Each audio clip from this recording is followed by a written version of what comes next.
In the current political climate, we've seen many religious leaders weighing in on the political divide. Be grateful to the UNC partnership. We put the question to the Reverend on whether religion has a role in politics. Where there is an oppressive government, the church has spoken, and the church must always get involved, in that sense, in politics. Meet Evans Harry, a devout Hindu and chairman of the Todds Road Hindu Temple. Mr. Harry tells us religion has no bearing on his political choices. I have voted for the principles of what the manifestos of those parties have said, ONR, NAR, COP. He's your regular middle-class constituent, a teacher for most of his life.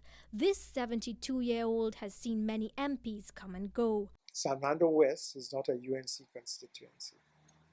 It's entirely different. It will go with the partnership, yes, but maybe not a UNC candidate.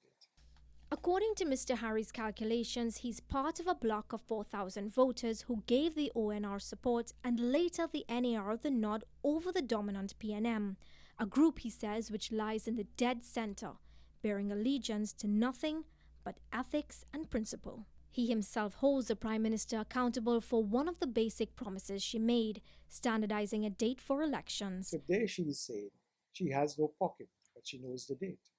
Why in 4 years she has not done legislation to do what she says that should have been done as far as the policies of the party is concerned. These are some of the issues which for now keeps Mr. Harry's vote, like many of the 1,000 other marginal voters, in the balance. Everything depends upon the candidate and what the both parties now have to offer. As far as religion goes, they are the voters who follow none but continue to swing their support. I vote for anyone in the party that's trying to help the people. Mr. Dindial, a fisherman, has been born and bred in San Fernando. I am PNM. Being of East Indian descent didn't have any relevance on how and whom he would support. It's not a tribal thing or a racial thing or anything like that. It's the love that San Fernandonians have. His mother has been a foot soldier for the party, and he himself has lived through many of the administration's benefits. In PNM time, yes, they were corrupted, but down to the poor man, down to a dog and all, was living. But in 2010, like thousands of other electors, he felt the country needed a change. PNM really wasn't doing nothing for us, right? And then we wanted a change. I wanted a change. So I decided, well, boy, yeah, UNC will go for it. But 5 years later, he tells us his disposition is a little worse. Normally on a Monday like this, fish used to sell here every day. But now with the cost of living going so sky high rocketing, without employment and poor people life, they can't even afford to buy fish. Mr. Dindial remembers the stories told of the great ships which docked at the very wharf, bringing in a trade and making the city rich. Today he reflects on the unfulfilled promises he banked on. COP, they walk on the wharf and make one set of promise, and they haven't done nothing. These piles, they have promised to put on a new market.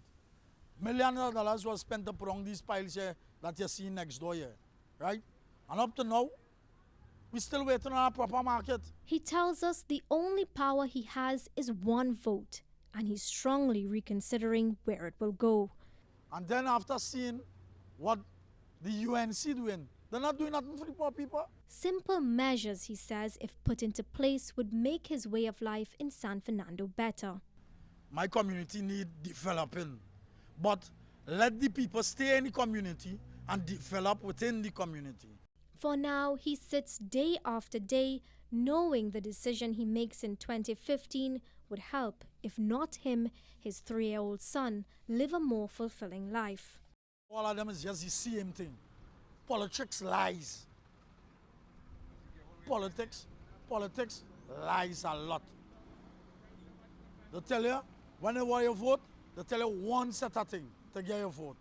And as they reach in power, and you go to them for help, there's no help at all. San Fernando West encompasses the city dubbed the country's industrial capital. Its importance goes back to colonial times as the home of TNT's first railway, one of the hubs necessitating a railway link to the capital of Port of Spain. Out of this thriving energy sector, you will see people who have toiled and greased the wheels which churn the economy, many of them settling into the constituency called San Fernando West.